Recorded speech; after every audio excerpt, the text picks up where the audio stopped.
friends, today I'll be taking up this pen which is Sailor 1911 large demonstrator. Now there's a bit of confusion regarding terminology of Sailor pens regarding their size. This pen is also called full size in certain markets, and there is a smaller version called 1911S which is a standard. I believe it is referred to as Prophet in certain markets, and I'll be putting them side by side so that you can have an estimate of the size comparison of the two pens. Sailor pens come in a standard box, whether you buy a Pro Gear or 1911 or Pro Gear Slim. I always end up getting this box with all the pens. When you open, you find the pen nestled under this small ribbon and elastic band. This is a kind of a satin finish box from inner side, and then you have this pen. I had purchased it way back in 2017 from a retail outlet called William Pen in India, and the cost at that time was 17,500, I believe, roughly around that, and currently it retails for about 272 USD at nibs.com in US, which is a discounted price over the 340 MRP mentioned there. So let's get to the pen. This pen is a clear demonstrator, as you can see, and since it's been about 3 years, I've usually kept them properly in their boxes, in pen boxes, and they haven't seemed to have aged. So the acrylic is still the same clarity. It has not turned its color into yellow. Usually sometimes the poor quality acrylic changes its color, and the trims have sort of maintained themselves over this time without much ado, and there are really no scratches. Of course, I've maintained them well, but then still the quality of the acrylic you can probably make out from that. Now this pen is in gold trims, and I believe the clear demonstrator, I'm not sure, but I don't think they come in rhodium trims. The pen is a cartridge converter pen, and I'm using a standard Sailor converter within this, and it does come with a standard cartridge as well. Probably I've misplaced it somewhere. If you see the parts of the pen, you would see that the finial is rounded as is regular Sailor, and then you have the standard clip which has vertical ribs or vertical lines on that. It's a very functional clip, otherwise a bit stiff as well. There is a single broad ring which says Sailor Japan, and then founded in 1911. Then it opens up in just about in about quarter to 2 turns, and you have a single tone nib which is a 21 carat, and this one is stamped here as hard medium, a bit of scroll work there. The writing section has good girth on that, and it can be held with medium sized hands, and it's not a cramped up section at all.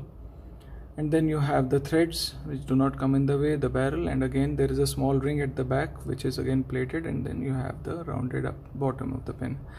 Now if you have to make a comparison with few other pens, first of all let's compare this with this is a Sailor S or a standard, and this is a Sailor large. You can see the size difference between them, and capped and uncapped, how do they compare with each other. So this one side by side, you can see the difference in the nibs and the difference in the sizes, and also the writing section is different. Now this is a 14 carat nib, and the size of the nib is smaller than the 21 carat gold nib on the Sailor 1911 large. Now there are certain other pens also which are comparable in size.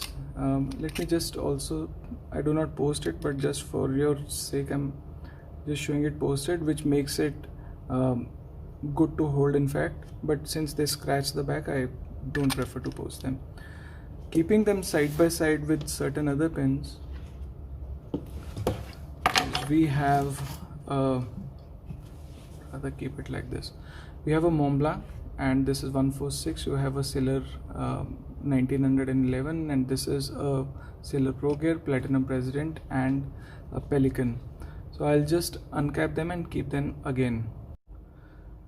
So just one correction, this is a Pilot Custom Heritage 912 and not a Sailor Pro Gear. So this is a Montblanc 146 alongside 11 Demonstrator, Custom Heritage 912 President, and a Ocean Stone Garden M800. Just a close-up once again. So here you have the comparison of the nibs and the writing section sizes of these pens. So we'll now get to their experience in writing with this pen. So before we go a bit further, just one short minute on the dimensions of the pen. In centimeters, this one is roughly around 14 centimeters capped, and uncapped would be around just more than 12 centimeters. So the weight of the pen capped and uncapped. So let's come to the writing part.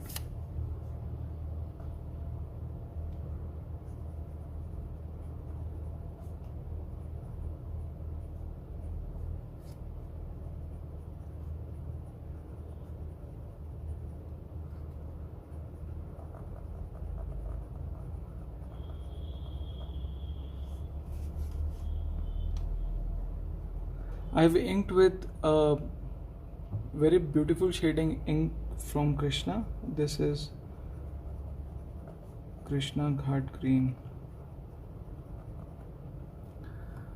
So the reason why I've used this ink is to bring out the shades. The background light is slightly yellowish in color, but I'll take an image in sunlight and then I'll post it as a screenshot in between. Meanwhile, let's do the usual writing with this.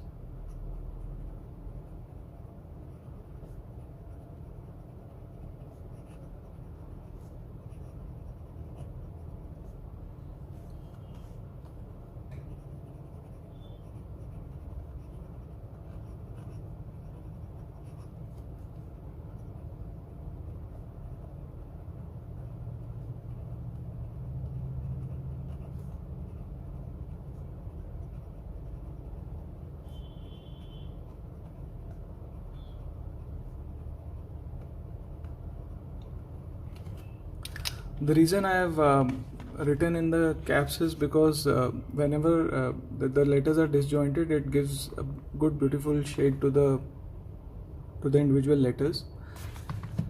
This paper is on an endless recorder.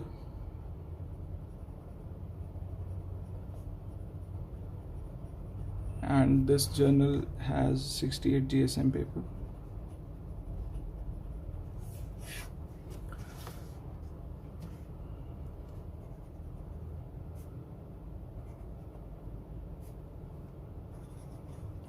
Okay, now a bit about the writing. Well, the Sailor pens have a lot of feedback to them, and currently while I'm writing on a good fountain pen friendly paper, it glides very smoothly on this with a very little hint of feedback on this. On a usual paper, you would feel as if you are writing with a chalk or a pencil, and it gives good amount of feedback along with a bit of background noise as well while writing, which you find with pens which do have that character with them. Now this nib is not exuberantly wet and it's not strangulated flow also, and it gives a very good decent flow so that you have the inks which shade good. It brings them out very well with the flow. I had to adjust the feedback on this with slight mesh, and then I had to slightly open up the tines for flow, but I'm glad that I didn't overdo that and it's not flooded.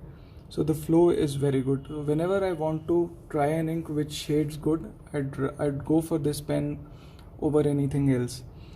Also, the pen has a very reliable nib tipping. So if you want a medium or a fine or a broad, the tipping is consistent. But the fine was very scratchy and I had to swap that with a medium nib on this, and this is a hard medium one. Again, these pens are not reverse writers, and I don't expect, yeah, they have some amount of play, so you can try to flex them, but I don't prefer to do that. So overall, Sailor 1911 large, the pens are very good, optimum sized. I think that the overall proportion of the pen is probably comparable to that of a President as well as that of Montblanc 146. So it is a standard across all benches. The cartridge holds more ink capacity than a converter. The nib is very reliable, has a small little bit of feedback on a smooth paper, but otherwise it does have a noticeable feedback on a usual paper. Otherwise, it has a good bounce to it because it's a 21 karat gold nib. Otherwise, very reliable pen. So I consider this to be one of the better ones in my collection. We'll do a comparison of this with other of the same category, and then we'll see which one fares better. So we'll be having a comparison with a Pilot Custom Heritage 912 and a Platinum President. That would be next. Bye. Take care.